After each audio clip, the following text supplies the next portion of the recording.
Monsieur Madeleine had Fantine taken to the infirmary which was in his own house. He confided her to the sisters, who put her to bed. A violent fever came on, and she passed the night in delirious ravings. Finally, she fell asleep. Toward noon the following day, Fantine awoke. She heard a breathing near her bed, drew aside the curtain, and saw Monsieur Madeleine standing gazing at something above his head. His look was full of compassionate and supplicating agony. She followed its direction, and saw it was fixed upon a crucifix, nailed against the wall. From that moment, Monsieur Madeleine was transfigured in the eyes of Fantine. He seemed to her clothed upon with light. He was absorbed in a kind of prayer. She gazed at him for a long while, without daring to interrupt him.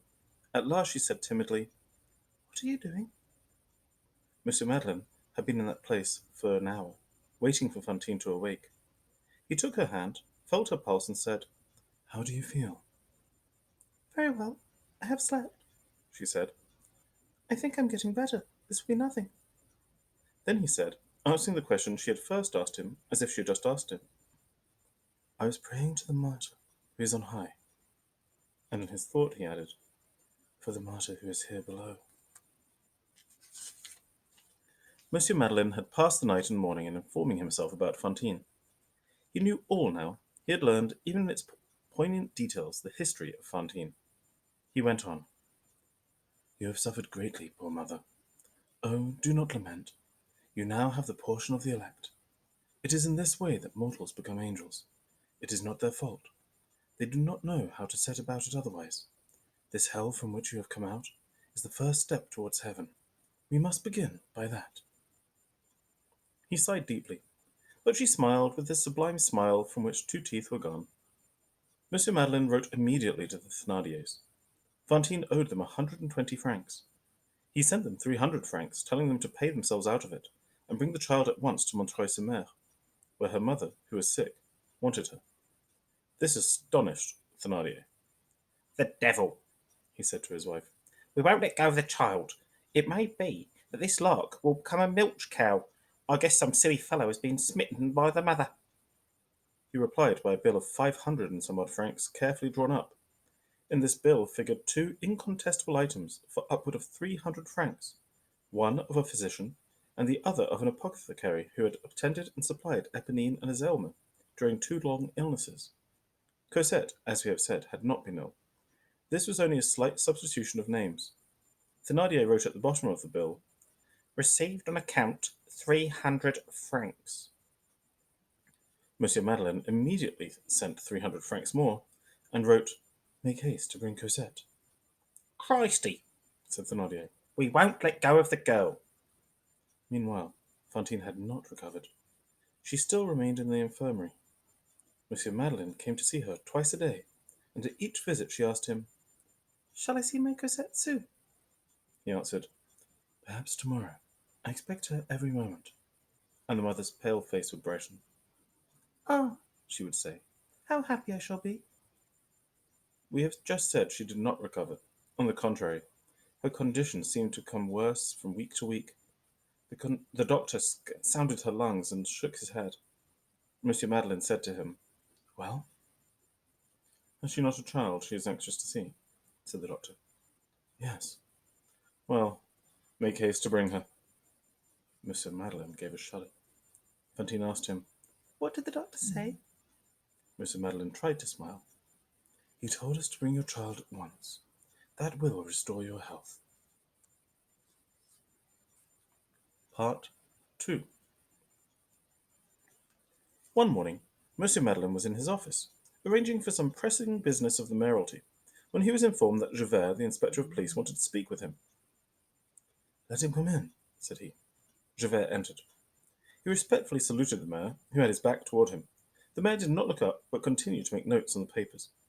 Javert advanced a few steps, and paused without breaking silence. His whole person expressed abasement and firmness, an indescribably courageous dejection. At last the mayor laid down his pen, and turned partly around.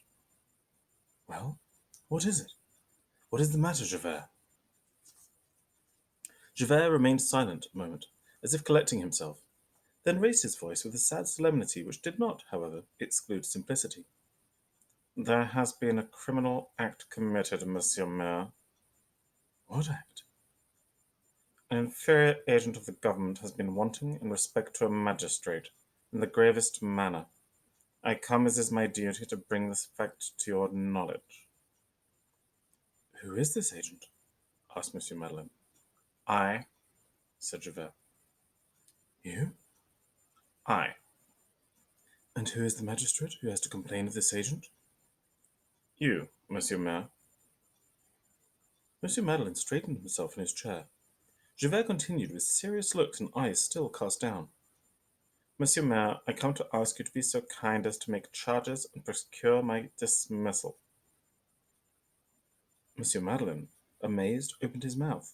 Javert interrupted him. You all say that I might tender my resignation, but that is not enough. To resign is honorable. I have done wrong. I ought to be punished. I must be dismissed. Ah, indeed. Why? You will understand, Monsieur Mayor. Javert sighed deeply, and continued sadly and coldly.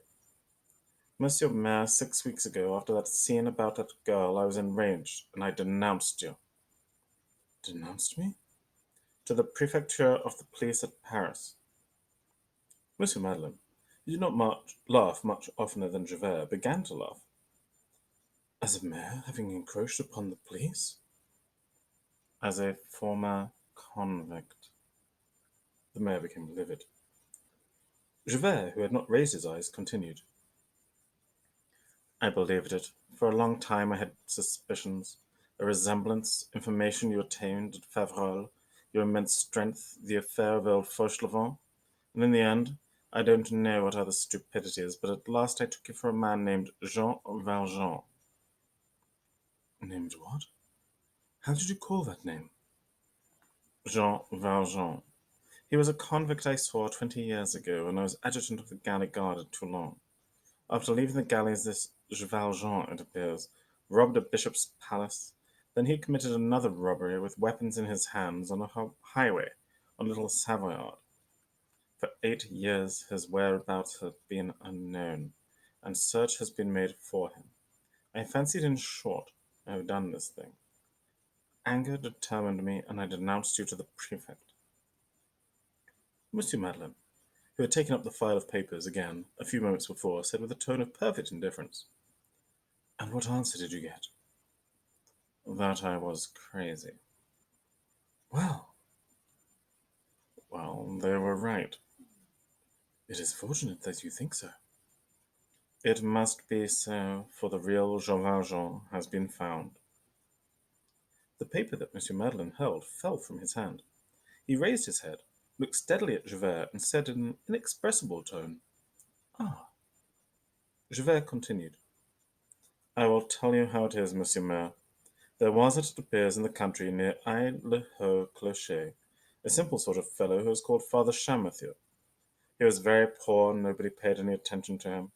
Such folks live one hardly knows how. Finally, this last fall, Father Champmathieu was arrested for stealing cider apples from some town, but that was of no consequence. There was a theft, a wall scaled, branches of trees broken. Champmathieu was arrested. He had even then a branch of an apple tree in his hand. The rogue was caged. So far, it was nothing more than a penitentiary matter. But here comes in the hand of Providence. The jail being in a bad condition, the police justice thought it best to take him to Arras, where the prison of the department is. In this prison at Arras, there was a former convict named Brevet, who is there for some trifle, and who, for his good conduct, has been made turnkey. No sooner was Champmathieu set down than Brevet cried out, "Ha, ha, I know that man, he is a fagot. Look here, my good man, you are Jean Valjean." "Jean Valjean? Who is Jean Valjean?" Champmathieu plays off the astonished. "Don't play ignorance," says Brevet. "You are Jean Valjean, you were in the galleys at Toulon. It is 20 years ago. We were there together." Champmathieu denied it all. Faith, you understand, they fathomed it. The case was worked up, and this is what they found. This Champmathieu, 30 years ago, was a pruner in divers places, particularly in Faverolles. There we lose trace of him. You follow me, do you not? Search has been made at Faverolles. The family of Jean Valjean are no longer there. Nobody knows where they are. You know, in such cases, the disappearances of families often occur. You can search but find nothing. Such people, when they are not mud, are dust. And then, as the commencement of this story dates back 30 years, there is nobody now at Faverolles who knew Jean Valjean. But search has been made too long. Besides Brevet, there are only two convicts who have seen Jean Valjean. They are convicts for life. Their names are Cochepaille and Chenildieu. These men were brought from the galleys and confronted with the pretended Champmathieu. They did not hesitate. To them, as well as to Brevet, it was Jean Valjean. Same age, 54 years old, same height, same appearance, in fact, the same man. It is he. At this time it was that I sent my denunciation to the prefecture at Paris. They replied that I was out of my mind, and that Jean Valjean was at Terras in the hands of justice. You may imagine how that astonished me, I who believed that I had here the same Jean Valjean. I wrote to the justice, and he sent for me aboard Champmathieu before me. Well, interrupted Monsieur Madeleine. Javert replied with an incorruptible and sad face. Monsieur Mayor, truth is truth. I am sorry for it, but that man is Jean Valjean. I recognized him also. Monsieur Madeleine said in a very low voice, "Are you sure?" Javert began to laugh with a suppressed laugh which indicates profound conviction. "Huh, sure. But this man pretends not to understand. He says, 'I am Champmathieu, I have no more to say.' He puts on an appearance of astonishment. He plays the brute. Oh, the rascal is cunning. But it is all the same. There is the evidence. 4 persons have recognized him, and the old villain will be condemned. It has been taken to the assize at Arras. I am going to testify. I have been summoned." Monsieur Madeleine had turned again to his desk, and was quietly looking over his papers, reading and writing alternately, like a man pressed with business. He turned again towards Javert. "That will do, Javert. Indeed, all these details interest me very little. We are wasting time, and we have urgent business. But did you not tell me that you were going to Arras in 8 or 10 days on this matter?" "Sooner than that, Monsieur Mayor." "What day, then?" "I think I told Monsieur that the case would be tried tomorrow, and I should leave by the diligence tonight." Monsieur Madeleine made an imperceptible motion. "And how long will the matter last?" "One day at the longest. Sentence will be pronounced at latest tomorrow evening. But I shall not wait for the sentence, which is certain. As soon as my testimony is given, I shall return here." "Very well," said Monsieur Madeleine, and he dismissed him with a wave of his hand. Javert did not go. "Your pardon, monsieur?" "What more is there?" asked Monsieur Madeleine. "Monsieur Mayor, there is one thing more which I desire to call your attention to." "What is it?" "It is that I ought to be dismissed." Monsieur Madeleine rose. "Javert, you are a man of honor, and I esteem you. You exaggerate your fault. Besides, this is an offense which concerns me. You are worthy of promotion rather than disgrace. I desire you to keep your place." Javert looked at Monsieur Madeleine with his calm eyes, in whose depths it seemed that one beheld his conscience, unenlightened but stern and pure, and said in a tranquil voice, "Monsieur Mayor, I cannot agree to that. I ought to treat myself as I would treat anybody else.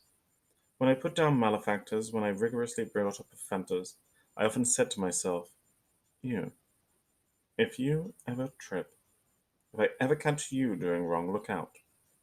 I have tripped. I have caught myself doing wrong, so much the worse. I must be sent away, I must be broken, I must be dismissed. That is right. I have hands, I can till the ground. It is all the same to me, Monsieur Mayor. The good of the service demands an example. I simply ask the dismissal of Inspector Javert." All this was said in a tone of proud humility, a desperate and resolute tone, which gave an indescribably whimsical grandeur to this oddly honest man. "We will see," said Monsieur Madeleine, and he held out his hand to him. Javert started back and said fiercely, "Pardon, Monsieur Mayor, that should not be. A mayor does not give his hand to a spy." He added between his teeth, "Spy, yes. From the moment I abused the power of my position, I have been nothing better than a spy." Why?" Then he bowed profoundly and went to the door. There he turned around, his eyes yet downcast. "Monsieur Mayor, I will continue in the service until I am relieved." He went out. Monsieur Madeleine sat musing, listening to his firm and resolute step as it died away along the corridor.